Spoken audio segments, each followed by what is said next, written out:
Assalamu alaikum students, my name is Mohammad Awais Sadiq and I am your first year mathematics teacher. Students, last lecture में हमने properties of determinants का topic start किया था जिसमें हमने first 5 properties को discuss किया था। आज हम जो हमारी नेक्स्ट रिमेनिंग प्रॉपर्टीज़ हैं, property number 6 to property number 8, उनको डिस्कस करेंगे। तो आए चलते हैं वाइट बोर्ड की तरफ। आज हम अपनी डिस्कशन को 6 प्रॉपर्टी से कंटिन्यू करेंगे। तो 6 प्रॉपर्टी है, if each entry of a row और a column of a square matrix consist of 2 terms then its determinant can be written as the sum of 2 determinants. अब इसका मतलब क्या है कि अगर हमारे पास लेट्स से एक मैट्रिक्स है B और उसमें कोई एक कॉलम या एक ऐसी रो मौजूद है जिसमें हमारे पास 2 टर्म्स आ रही हैं, तो उसके डिटर्मिनेंट को हम 2 डिटर्मिनेंट्स के सम के तौर पे लिख सकते हैं। अब यहाँ पे देखा जा सकता है जो मैट्रिक्स B थी उसका डिटरमिनेंट जब हम लेंगे उसके फर्स्ट कॉलम में हमारे पास 2 एलिमेंट्स हैं, जिस तरह A11 प्लस B11 और उसी तरह A21 plus B21, A31 plus B31 और बाकी 2 कॉलम्स हमारे पास ये दोनों हैं। तो इसको हम स्प्लिट करके लिख सकते हैं as the sum of 2 determinants. अब इसमें जो फर्स्ट कॉलम में जो ये पहले एलिमेंट्स थे A11, A21, A31, एक डिटरमिनेंट में हमने इनका कॉलम बना लिया और बाकी 2 कॉलम्स एज इट इज आ गए। उसी तरह प्लस और जो सेकंड डिटरमिनेंट हमने लिया जिस मैट्रिक्स का, उसमें हमने ये जो B के फर्स्ट कॉलम में जो दूसरी टर्म्स थी B11, B21, B31, एक कॉलम इसका बना लिया और बाकी 2 कॉलम्स एज इट इज आ गए। अब इसको प्रूफ करते हैं क्या ये हमारे पास सेम होता है या नहीं होता। तो ये वाली जो डिटर्मिनेंट है हमारे पास, इसको ये है लेफ्ट हैंड साइड और जो ये है राइट हैंड साइड। तो पहले हम लेफ्ट हैंड साइड को एवेल्यूएट करेंगे और देखते हैं उसका क्या रिजल्ट आता है। उसके बाद राइट हैंड साइड को एवेल्यूएट करेंगे। तो लेफ्ट हैंड साइड है हमारे पास A11 plus B11, A12, A13, A21 plus B21, A22, A23, A31 plus B31, A32, A33। अब इसको हम एक्सपैंड करते हैं against first row. First row का हमारे पास जो फर्स्ट एलिमेंट है वो क्या है, A11 प्लस B11। अब यहाँ पे फर्स्ट रो का जो फर्स्ट एलिमेंट हमने लिया है A11 प्लस B11, इसके अगेंस्ट जो रो है और जो कॉलम है उसको इग्नोर करेंगे और जो बाकी एलिमेंट्स हैं उनका डिटर्मिनेंट यहाँ पे आ जाएगा। वो क्या है, A22, A33 minus A23, A32। Next हमारे पास क्या आएगा, माइनस A12। नेक्स्ट हमने ये वाला एलिमेंट पिक किया। अब ये हमारे पास एक ऑड एलिमेंट है तो यहाँ पे माइनस आ गया इनटू। अब A12 के अगेंस्ट जो रो है वो हमारे पास पहली रो है और जो कॉलम है उसको इग्नोर करेंगे और जो बाकी टर्म्स हैं उनका डिटर्मिनेंट हम ले लेंगे। तो ये आ जाएगा A21 plus B21 into A33 minus A23 into A31 plus B31। Next हमारे पास जो थर्ड एलिमेंट है A13, इसको पिक करेंगे। ये हमारे पास इवन एलिमेंट है तो प्लस साइन आ गया इंटू। अब इसके अगेंस्ट जो कॉलम और जो रो है उनको इग्नोर करेंगे। इसके अगेंस्ट जो रो है वो यही है फर्स्ट रो और ये वाला कॉलम इग्नोर कर देंगे और जो बाकी एलिमेंट्स हैं उनका डिटर्मिनेंट हम यहाँ पे लिख देंगे। तो ये आ जाएगा इन दोनों का multiple which is A21 plus B21 into A32 minus A22 into A31 plus B31। अब हम इसको सिंप्लीफाई करते हैं तो इसको कंप्लीटली ओपन करके लिखते हैं। ये आ जाएगा हमारे पास A11 plus B11 into A22, A33 minus A23, A32। Minus A12 into, अब यहाँ पे A21 को पहले A33 से मल्टीप्लाई करेंगे तो ये हो जाएगा A21 A33 प्लस, अब B21 को A33 से मल्टीप्लाई करेंगे तो ये हो जाएगा B21 A33, next A23 multiply होगा A31 से तो ये आ जाएगा माइनस A23 A31, नेक्स्ट आ जाएगा minus A23 B31 plus A13 into, यहाँ पे A21 मल्टीप्लाई होगा A32 से plus B21 A32 minus A22 A31 minus A22 B31। अब इसकी मजीद सिंप्लीफिकेशन करते हैं। सबसे पहले यहाँ पे A11 इन दोनों टर्म्स के साथ मल्टीप्लाई होगा तो ये आ जाएगा A11 A22 A33 minus A11 A23 A32। अब B11 को मल्टीप्लाई करेंगे तो ये आ जाएगा B11 A22 A33 minus B11 A23 A32। Next हमारे पास है माइनस A12 और इन चारों टर्म्स के साथ उसको मल्टीप्लाई कर देंगे तो ये आ जाएगा minus A12 A21 A33 minus A12 B21 A33 plus A12 A23 A31 plus A12 A23 B31।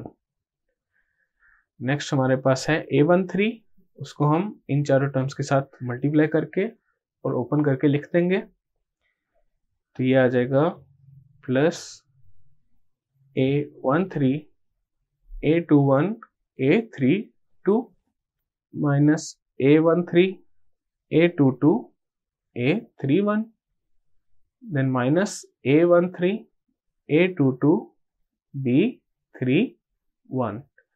तो ये आ गई हमारे पास लेफ्ट हैंड साइड। अब हम सॉल्व करेंगे राइट हैंड साइड को और देखते हैं कि उसका भी यही रिजल्ट आ रहा है या नहीं आ रहा।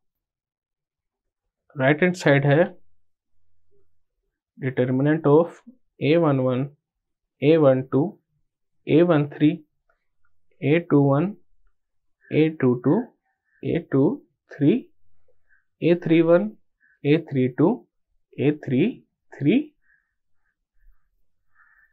प्लस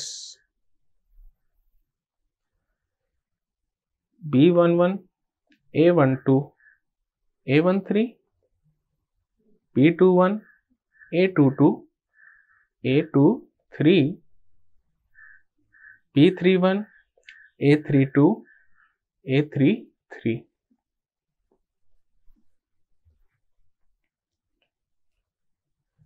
सबसे पहले हमारे पास ये जो पहली मैट्रिक्स है जिसका डिटरमिनेंट लिया गया है इसको ओपन करते हैं।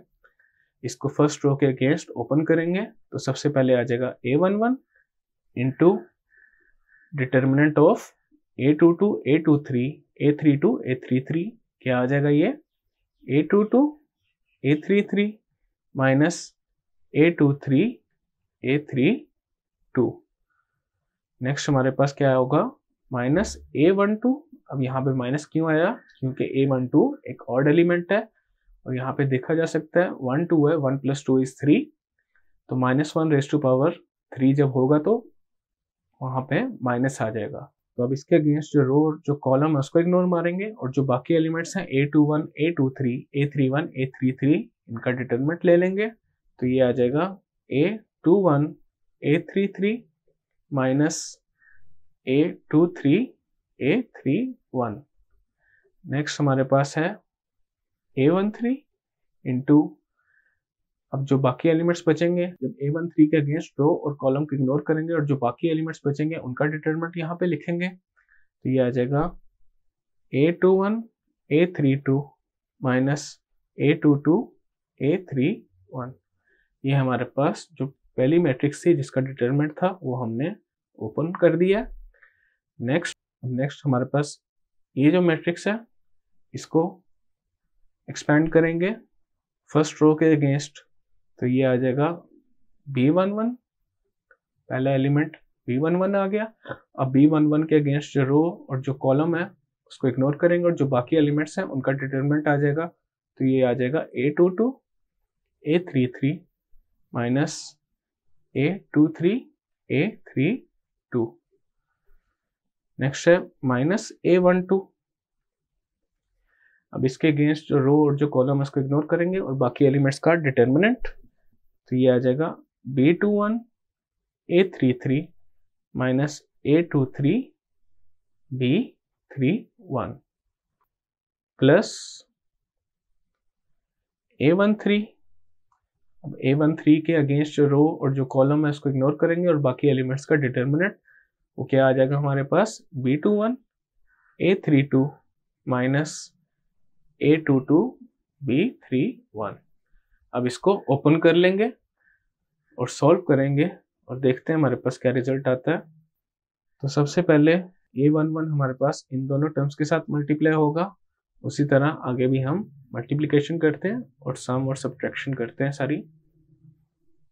तो ये आ जाएगा A11 A22 A33 minus A11 A23 A32 minus A12 A21 A33 plus A12 A23 A31 plus A13 A21 A32 minus A13 A22 A31 plus B11 A22 A33 minus B11 A23 A32 minus A12 B21 A33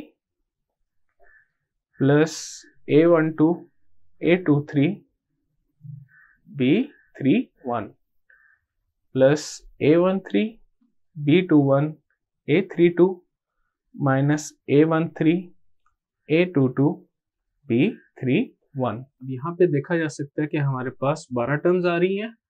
ये हमारे पास right hand side है और जो left hand side थी वो हमारे पास ये आ रही थी। अब यहाँ पे एक टर्म लिखते लिखते रह गई थी, वो ये वाली थी A13 इंटू B21 A32, इसको यहाँ पे लिख लेते हैं। यहाँ पे भी देखा जा सकता है हमारे पास 12 टर्म्स आ रही हैं और ये हमारे पास एग्जैक्टली सेम है राइट हैंड साइड के। ये हमारे पास left hand side and right hand side same हो चुकी है। तो हमारे पास जो इक्वेशन थी, मेन इक्वेशन इसमें डिटरमिनेंट ऑफ बी की, ये हमारे पास सेटिस्फाई हो चुकी है। ये थी हमारे पास 6 प्रॉपर्टी, जिसमें अगर एक रो या फिर एक कॉलम में 2 टर्म्स एग्जिस्ट कर रही हैं तो उसका determinant as the sum of 2 determinants लिखा जा सकता है। नेक्स्ट है हमारे पास प्रॉपर्टी नंबर 7। अब ये है, if to each entry of a row or a column of a square matrix A is added a non-zero multiple of the corresponding entry of another row or column, then the determinant of the resulting matrix is determinant of A। अब इसका मतलब ये है कि अगर एक रो या फिर एक कॉलम में अगर corresponding रो या फिर कॉलम का नॉन जीरो मल्टीपल ऐड किया जाए तो उसका जो डिटर्मिनेंट है वो हमारा मेन मैट्रिक्स के डिटर्मिनेंट के ही इक्वल होगा। अब इसको लिखते हैं एक दफ़ा यहाँ पे। तो यहाँ पे लेफ्ट साइड पे लेते हैं determinant of A11 A12 A21 A22 और राइट हैंड साइड पे हम क्या करते हैं, first column as it is लिखते हैं और जो सेकंड कॉलम में एंट्रीज हैं उनमें हम फर्स्ट कॉलम की एंट्रीज को ऐड करते हैं, लेकिन उससे पहले जो फर्स्ट कॉलम में एंट्रीज हैं उनको किसी नॉन जीरो मल्टीपल से या नॉन जीरो नंबर से मल्टीप्लाई करते हैं। लेट्स से A12 प्लस के A11। अब यहाँ पे जो कोरस्पॉन्डिंग एंट्री थी फर्स्ट कॉलम में, इसी तरह A22 प्लस KA21 आ जाएगा यहाँ पे। अब इनको सॉल्व करते हैं। लेफ्ट साइड पे अगर डिटरमिनेंट फाइंड करें तो क्या आ जाएगा, A11 A22 minus A12 A21। अब हम राइट साइड पे फाइंड करते हैं, चेक करते हैं कि ये सेम आता है या नहीं आता। तो सबसे पहले जो पहला डायगोनल है इसकी एंट्रीज को मल्टीप्लाई करेंगे तो ये हो जाएगा A11 into A22 plus KA21 minus A12 plus KA11 multiply हो जाएगा A21 से। अब सॉल्व करते हैं राइट हैंड साइड को, तो ये आ जाएगा A11 A22 plus A11 A21 और साथ यहाँ पे क्या मल्टीप्लाई हो रहा है, K minus A12 A21 minus K A11 A21। अब यहाँ पे देखा जा सकता है ये दोनों टर्म्स कैंसिल आउट हो जाएंगी, ये सेम है बिल्कुल और डिफरेंट साइंस हैं तो ये कैंसिल हो गई। तो बाकी हमारे पास क्या रिजल्ट आ गया, A11 A22 minus A12 A21। अब देखा जा सकता है ये दोनों डिटरमिनेंट्स हमारे पास सेम आ गए। तो ये थी हमारे पास 7th प्रॉपर्टी। 8th प्रॉपर्टी है हमारे पास, if a matrix is in triangular form then the value of determinant is the product of entries on its main diagonal. अब ट्रायंगुलर फॉर्म क्या होता है, ट्रायंगुलर फॉर्म एक मैट्रिक्स की एक ऐसी फॉर्म होती है जिसमें डायगोनल के ऊपर वाला पार्ट या तो वो जीरो हो या फिर डायगोनल के नीचे वाला पार्ट वो जीरो हो। अगर कभी कोई ऐसा केस आ जाए तो जो हमारे पास डिटरमिनेंट होगा वो किसके इक्वल होगा, product of the entries on its main diagonal. अब इसके एक एग्जांपल करते हैं। लेट्स से हमारे पास है मैट्रिक्स A। अब इसमें हम जो अपर डायगोनल है, डायगोनल एलिमेंट्स के ऊपर वाला जो पार्ट है उसमें जो एंट्रीज हैं उनको जीरो कर देते हैं। सबसे पहले यहाँ पे डायगोनल लिखते हैं। लेट्स से डायगोनल है 1 2 3 और डायगोनल की जो अपर पार्ट है उसको हम जीरो कर देते हैं और बाकी एंट्रीज ऐसे रैंडमली लिख लेते हैं कुछ। अब यहाँ पे ये जो मैट्रिक्स है ये ट्रायंगुलर फॉर्म में है बिकॉज यहाँ पे अपर डायगोनल क्या है, जीरो के इक्वल। इसी तरह अगर हमारे पास डायगोनल एंट्रीज के नीचे वाला पार्ट अगर जीरो के इक्वल हो जाए, उसमें जो सारी एंट्रीज हैं वो जीरो हो, तब भी एक मैट्रिक्स ट्रायंगुलर फॉर्म में होगी। अब इस तरह की मैट्रिक्स का अगर डिटरमिनेंट लिया जाए तो वो किसके इक्वल आएगा, product of the entries on its main diagonal. अब मेन डायगोनल हमारे पास कौन सा है, ये वाला। तो जो डिटरमिनेंट ऑफ A आएगा वो हमारे पास किसके इक्वल आएगा, product of the entries on its main diagonal. तो ये है 1 into 2 into 3 which is equal to 6। अभी यहाँ पे तो 6 आ गया, लेकिन एक दफा इसको एक्सपैंड भी करके देखते हैं। तो इसको फर्स्ट रो के अगेंस्ट एक्सपैंड करते हैं। तो पहली एंट्री क्या है, 1 इंटू 1 के अगेंस्ट जो रो और जो कॉलम है उसको इग्नोर करेंगे और जो बाकी एलिमेंट्स हैं उनका डिटरमिनेंट ले लेंगे। 2 into 3 is 6 minus 9 into 0 is 0। और जो बाकी एलिमेंट्स हैं हमारे पास फर्स्ट रो में वो 0 एंड 0 है, तो उनको लिखने की ज़रूरत नहीं। जब इसको सॉल्व करेंगे तो क्या आ जाएगा, 6 आ जाएगा। इसी तरह अगर हम किसी और रो या किसी और कॉलम के अगेंस्ट एक्सपेंशन करें तब भी हमारे पास रिजल्ट क्या आएगा, 6 आएगा। तो ये जो प्रॉपर्टी है डिटरमिनेंट की कि अगर हमारे पास मैट्रिक्स ट्रायंगुलर फॉर्म में तो डिटरमिनेंट किसके इक्वल होगा, product of the entries on its main diagonal. की एक और एग्जांपल करते हैं जिसमें अब हम जो लोअर पार्ट है डायगोनल का उसको जीरो करेंगे। ऐसे एक मैट्रिक्स है B, इसमें लिख लेते हैं 1 2 3 4 5, यहाँ पे 6 और जो डायगोनल का लोअर पार्ट है उसमें एंट्रीज को जीरो कर देते हैं। अब यहाँ पे जो इसका डिटरमिनेंट आना चाहिए अकॉर्डिंग टू प्रॉपर्टी वो क्या आना चाहिए, 1 into 4 into 6 which is equal to 24। लेकिन इसको भी एक दफा एक्सपेंड करके देखते हैं। अब यहाँ पे by expansion against first row determinant लेंगे तो ये आ जाएगा 1 इंटू 1 के अगेंस्ट जो रो और जो कॉलम उसको इग्नोर करेंगे और बाकी क्या है 4 into 6 24 minus 5 into 0 is 0। Second element है -2, यहाँ पे माइनस इसीलिए है क्योंकि एक ऑड एलिमेंट है, तो यहाँ पे 2 के अगेंस्ट जो रो है वो इग्नोर करेंगे और जो कॉलम है उसे इग्नोर करेंगे। तो 0 into 6 is 0, minus 5 into 0 is 0। Next है +3 into 0 into 0 is 0, minus 4 into 0 is 0। यहाँ पे देखा जा सकता है अगेन हमारे पास क्या आ रहा है, 24 आ रहा है।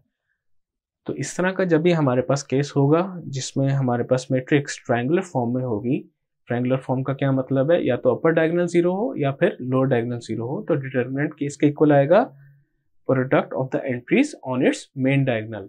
मतलब जो हमारा मेन डायगोनल है उसके एंट्रीज को जो मल्टीप्लाई करके आंसर आएगा वही हमारा डिटर्मिनेंट के इक्वल होगा। स्टूडेंट्स, आज के लेक्चर में जो हमारी रिमेनिंग प्रॉपर्टीज थी डिटर्मिनेंट्स की, हमने उनको डिस्कस किया एंड उनसे रिलेटेड एग्जांपल्स को भी सॉल्व किया। मैं उम्मीद करता हूँ आपको आज का लेक्चर समझ आया होगा। मिलते हैं फिर अगले लेक्चर में।